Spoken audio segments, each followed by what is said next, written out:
Very nice. Okay. Okay. Very good afternoon. Good morning, everyone. Especially afternoon or is not yet. So, anyone, कोई ऐसा है whoever having any doubts in any particular question of chapter number 22, which is related to the natural disaster. Natural disaster से related विद्या को नहीं है. Very nice. Anyone else? कोई और? Ayushi also don't have. Okay. Okay. Anyone else? कोई और? ईसा also don't have. Very nice. Harshit also don't have. Very good. Okay. So let us discuss further. इसके आगे हम लोग डिस्कस करते हैं which we have related some information related to the Assam floods and after then we will move to the assessment 4 and some of the questions related to the test papers also. Okay. So earlier also even I told you all to search about some of the natural disasters like these all things, how it happens and what are the things which we need to do or what situations happens, what the challenges people face at that time of these type of natural disasters. Okay. So this is the chapter which we learn about, chapter number 22. The name of the chapter was Natural Disasters.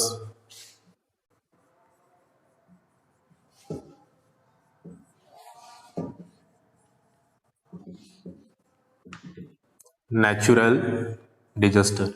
Natural means prakritik, naturally, which occurs in the nature, in our nature, and after then disaster means whatever the things which some suddenly happens. Okay. आपदा जिसको हिंदी में बोलते हैं, तो प्राकृतिक आपदा इसको normally Hindi में बोला जाता है. So this is the particular chapter which we are discussing about. We have discussed all the topics including the question answer also, and at the last we have something as like one of the creativity corner also. So first of all, let us think or let us discuss what the creativity corner is.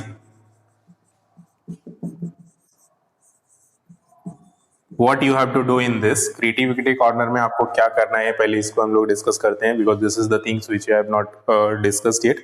So prepare a blueprint of your disaster management toolkit. Okay. Blueprint का मतलब क्या होता है कि आपको एक list prepare करना है कि what are the things you need to be prepared और what are the things with you need to be ready if sudden this type of any particular disaster happens. इस तरह से कोई भी आपदा अगर आता है, so how you are preparing for that, what are the things we need to you need to keep it with you, so that you do not face so much of difficulties. That is called the toolkit for the disaster management. It should have all the essential items including supplies of your pet if any. इसका मतलब इसमें सारा चीज include होना चाहिए, including अगर आपके पास आपके घर में ऐसा कोई जानवर वगैरह भी हो, ऐसा कोई और इस तरह से हो जो इम्पोर्टेंट चीजें हो, आपको उसका भी जो ध्यान में रखते हुए आपको उसके हिसाब से प्लानिंग करना है कि किस तरह से आप जो है, कोई भी इंसिडेंट हो सकता है, कोई भी आप सडन डिजास्टर्स ले सकते हैं. You can take it as like अगर ये हो जाता है, अर्थक्वेक होता है, at that time how you will what you will do and how you will help all. And अगर बाढ़ आ जाती है, ओके, एंड ड्रॉट्स हो जाता है, this all cases whatever the things which you need to be prepare with, those all plan you have to make. तो एक simply एक टॉपिक पे लेके, दो टॉपिक पे लेके, या जितने भी आपका डिजास्टर्स है इस चैप्टर में, वो सारे डिजास्टर का टॉपिक लिखेंगे और what are the things you need to be ready with and what are the planning, what is your planning. Normally common होता है सारा डिजास्टर्स के लिए, कुछ कुछ केसेस में चेंज हो सकता है, अलग हो सकता है. तो आप कोई भी एक डिजास्टर मैनेजमेंट, कोई भी एक डिजास्टर लेके उसके हिसाब से आप एक ब्लूप्रिंट तैयार करोगे एंड उसको बनाओगे. ठीक है. So this is all about the creativity corner.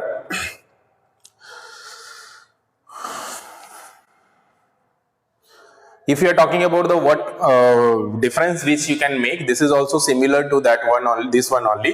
Creativity corner के जैसा ही है, इसमें एक सोसाइटी के लिए क्या कर सकते हो आप, ये बोला गया है. Specially the creativity corner one which it is given for your personal, आप कैसे तैयार रहोगे आपका फैमिली के साथ. But this is the what make difference is for your society, what you can do, how you can help to your society in this type of situations that you have to tell, that you have to write in this. Okay, so this is all about the question answer of this particular chapter.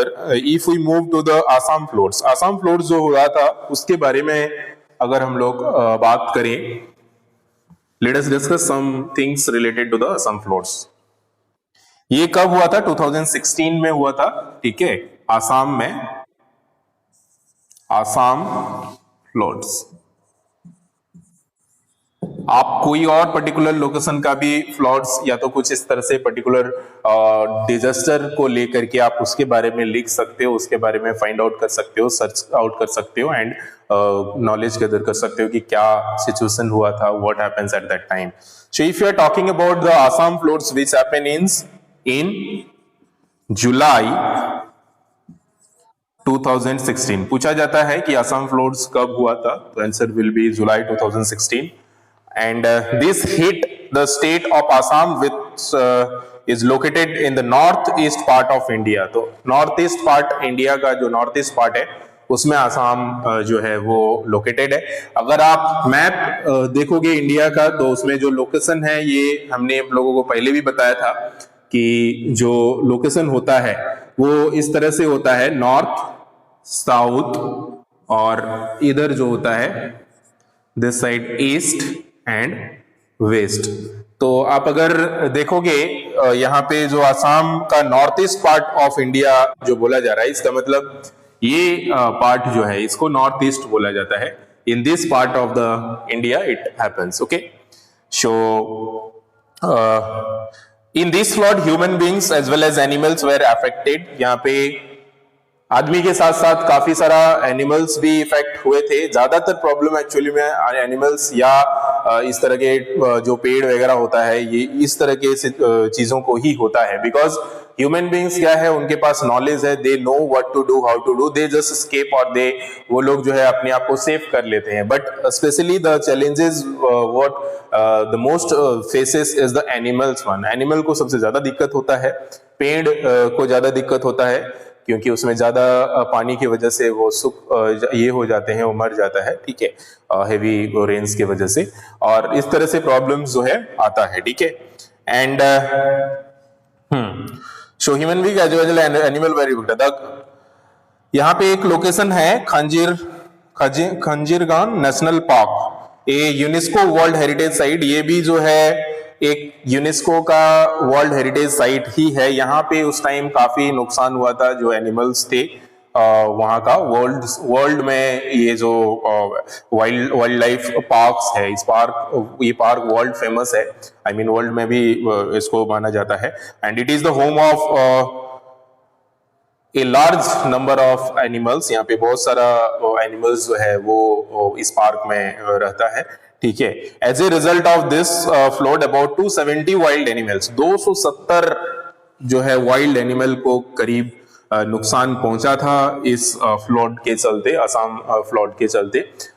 इतने animals जो है ये मर गए थे, died including 100 rhinoceros. तो आप सोच सकते हो कि राइनोसोरस जो होता है इतना बड़ा मतलब ये भी एनिमल्स को भी इस तरह से प्रॉब्लम्स हुआ था, जिसमें से नियर अबाउट 100 राइनोसोरस था. ठीक है, wild boars, then soft deer, then इस तरह से काफी सारा इंपॉर्टेंट जो एनिमल्स होते हैं, including those also this much of animals they affected during this particular disasters. Okay, during this flood.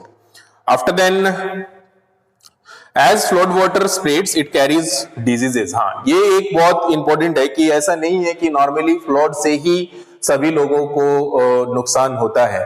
Flood के बाद भी या कोई भी नेचुरल डिजास्टर होता है उसके बाद भी the effect of that disaster remains for a long time. ठीक है, तो इस तरह से कहीं एक पर्टिकुलर लोकेशंस में मगर मान लीजिए अगर बाढ़ आ जाती है, तो ऐसा नहीं है कि जितना दिन बारिश या जितना दिन पानी है उतना ही दिन प्रॉब्लम होता है। It affects the people living there for a long time. वो काफी लंबे समय तक वो लोग बीमार पड़ जाते हैं, वहां पे कुछ पॉसिबल नहीं हो पाता है कंटिन्यू करना, वहां पे घर कंस्ट्रक्शंस नहीं हो पाता है, काफी दिन वहां पे खेती बाड़ी नहीं होता है, काफी दिन वहां पे लोग रह नहीं पाते सही से अच्छे से, ठीक है। इलेक्ट्रिसिटी सप्लाई एंड ऑल को भी कंस्ट्रक्शन करने में टाइम लग जाता है, तो it takes lot of time to fix all those problems which happens during the floods. Okay, तो इस तरह से प्रॉब्लम्स होते हैं, ठीक है। उसके अलावा जैसे ड्रिंकिंग वाटर जो है वो मोस्ट इंपॉर्टेंट थिंग है, जो नॉर्मली मैक्सिमम ग्राउंड वाटर के ऊपर ही डिपेंड करते हैं ज्यादातर लोग, ठीक है। तो वो भी मिलना that become difficult for all. Okay, अच्छा ड्रिंकिंग वाटर मिलना उस समय मुश्किल हो जाता है, हर तरफ जो है जानवर वगैरह जो है डाइड हो जाते हैं, मर जाता है, तो वो पानी गंदा हो जाता है।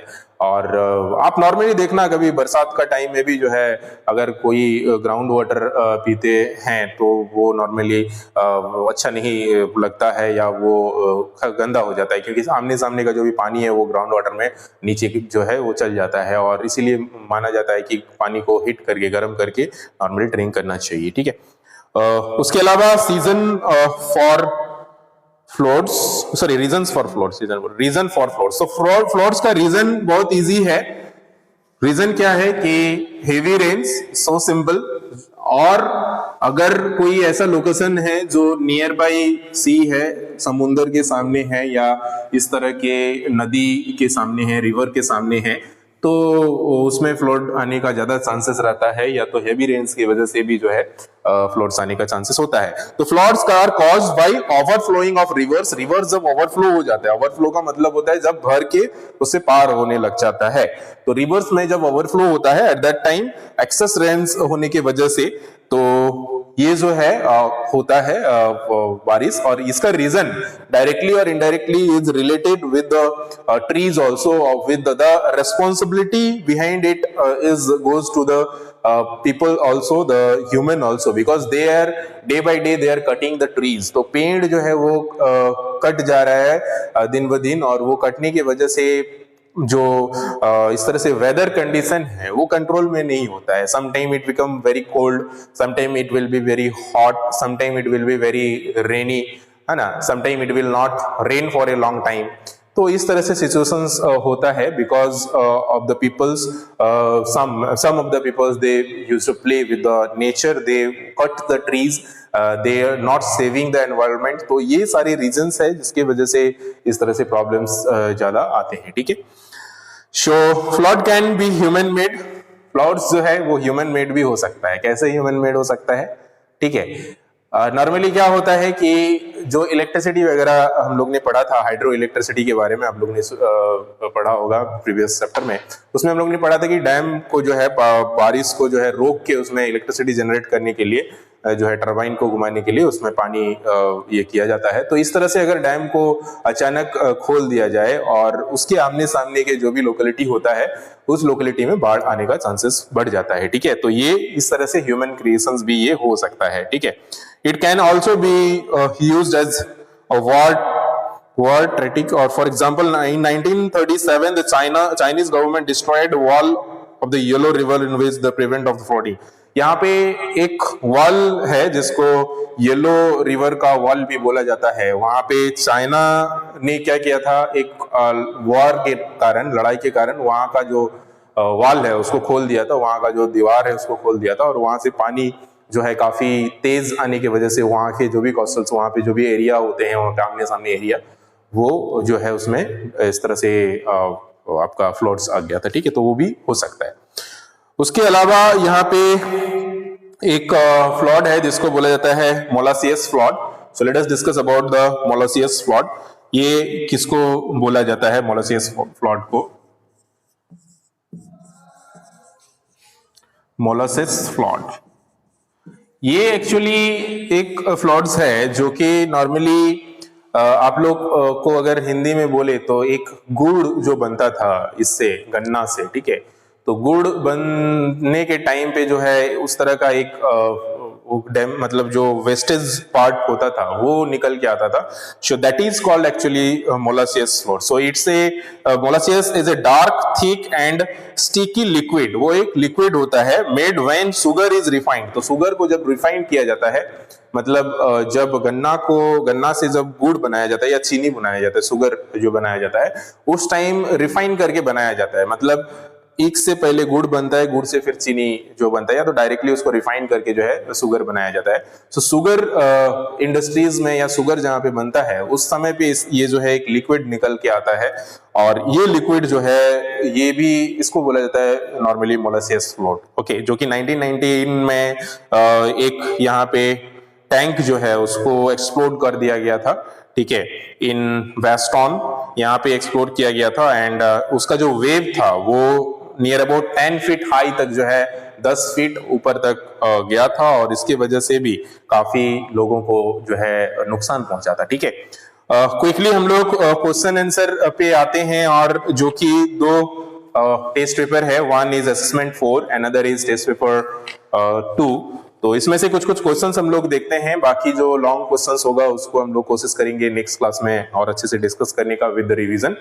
एंड आज जो है स्पेशली शॉर्ट क्वेश्चंस एक बार डिस्कस कर लेते हैं. यहाँ पे first question which we have related to the assessment 4. Quickly tell me everyone, come to page number 161. 161 में आ जाएं सभी. Page number 161. The first question which we have is in fill the blanks. Fill in the blanks. Sunita Williams returned to the earth on which date? So हम लोग ने यहाँ पे एक चैप्टर में पढ़ा था कि जो स्पेस एक्सप्लोरेशन था, उस चैप्टर में सुनीता विलियम्स के बारे में हम लोग ने पढ़ा था कि वो जो है सबसे मोस्ट ज्यादा टाइम जो है स्पेस में ट्रेवल करने वाले में से एक बने थे. तो वो कब रिटर्न आए थे? ये विद्या 22 जून 2007. Yes, exactly. Very good. So 22 June 2007 is absolutely correct answer. Very good. So first question's answer will be 22 June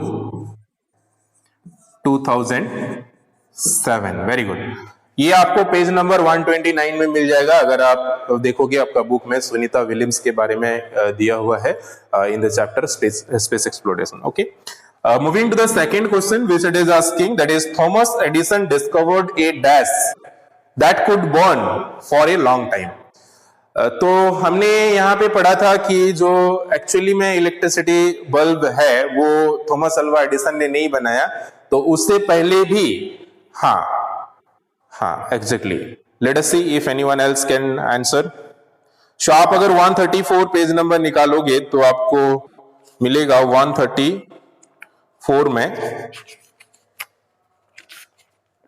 हाँ, यहाँ पे हैम्फ्री डेवी करके एक साइंटिस्ट थे जिन्होंने सबसे पहले जो है लाइट बल्ब का आविष्कार किए थे, लेकिन that light bulb can not last for a long time. तो ज्यादा लंबा टाइम तक वो नहीं टिकता था. After a long time that become blast, वो ब्लस्ट हो जाता था या तो डैमेज हो जाता था, वो यह चलता नहीं था. बट यहाँ पे अगर हम लोग बात करें जो लॉन्ग लास्टिंग बल्ब जो था, that is absolutely correct answer. जिसका भी आंसर फिलामेंट है that will be the correct answer. तो आंसर विल बी फिलामेंट. तो फिलामेंट बल्ब का आविष्कार इन्होंने किया एक, जो कि लॉन्ग लास्टिंग था. ठीक है, एंड इसीलिए ज्यादा श्रेय जो है इनको जाता है थॉमस अल्वा एडिसन को for the bulb. Okay, light bulb करने का, फिलामेंट बल्ब बनाने का. ठीक है. Third question is asking natural gas is colourless and what? हाँ, natural gas is colourless and what? Isa and Vidya, very good. Odourless, very good. Ayushi. So can anyone tell me what does this odourless mean? Odourless का मतलब क्या होता है बताइए. What does this odourless mean? Odourless का मतलब क्या होता है? Without smell, exactly, very good. हाँ, विदाउट एनी स्मेल, एग्जैक्टली, जिसका स्मेल नहीं है. ठीक है. यहाँ पे कलरलेस और ऑर्डरलेस का मतलब ये होता है कि जो नेचुरल गैस होता है न ही उसका कोई कलर होता है और न ही उसका कोई स्मेल होता है. ठीक है. सो this will be orderless. The answer of third question will be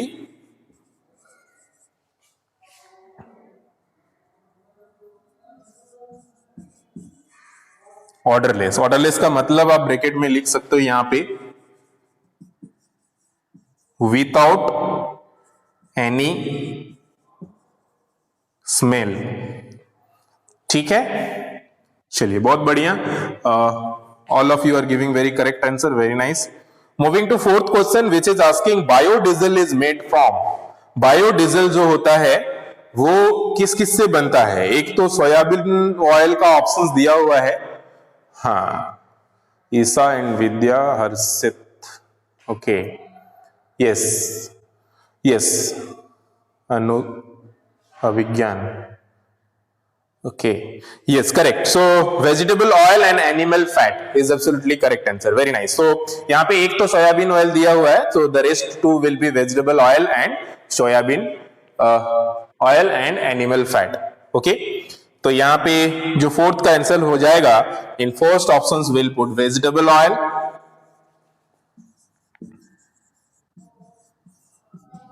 in second options will put animal oil, animal fat, sorry. So this is still question number 4. If we are moving to fifth one, which is the last question of this fill in the blanks, Nelson Mandela, हाँ answer भी आ गया question पूछने से पहले, वाह very good. Nelson Mandela spend how many years in prison. Prison का मतलब क्या होता है? जेल में, राइट? हाँ हाँ हाँ, yes, very good, exactly, very nice. So 27 years जो है उन्होंने प्रिजन में स्पेंड किया था, ठीक है।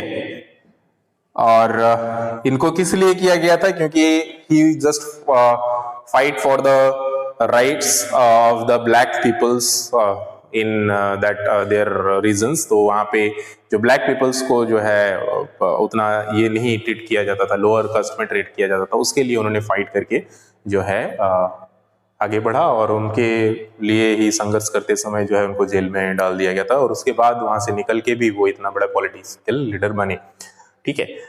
तो these are the questions of assessment 1। इसके अलावा कुछ आंसर क्वेश्चंस है जो कि आप लोग को ऑलरेडी पहले भी डिस्कस कर दिया गया है, but still if you try you will able to answer this all question as like what was the impact of the invention of the steam engine, ठीक है। What was the impact of the invention of the steam engine, steam engine का जो invention हुआ उससे क्या impact पड़ा, ठीक है, उसके बारे में लिखना है। उसके अलावा एक्सरे का इनोवेशन कैसे हुआ ये डिस्कस किया है हम लोगों ने, ठीक है, कि सडनली ये हुआ था कुछ एक मतलब सडनली ये मतलब वो इंटेंशनली इसके बारे में कुछ ऐसा रिसर्च नहीं कर रहे थे, सडनली वो एक दिन ऑब्जर्व किए कुछ और उसको देख के उन्होंने फिर आगे एक्सपेरिमेंट किए तो फाइंड आउट किए एक्सरेज का। उसके अलावा 2 मेन टाइप्स ऑफ कोल के बारे में भी हम लोग ने डिस्कस किया है, उसके बारे में इवन डिटेल्स लिखवाया भी है हमने, ठीक है। What are the 2 main types coal हो गया। मदर टेरेसा को क्यों नोबेल प्राइज दिया गया था, this question also we have discussed.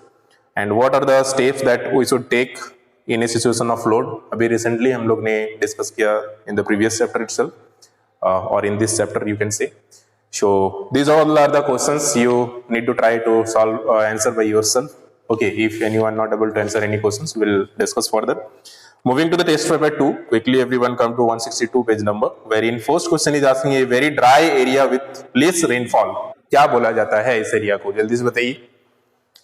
What is the name of this place? A dry area with less rainfall. I can see some of the students are answering. Let us see.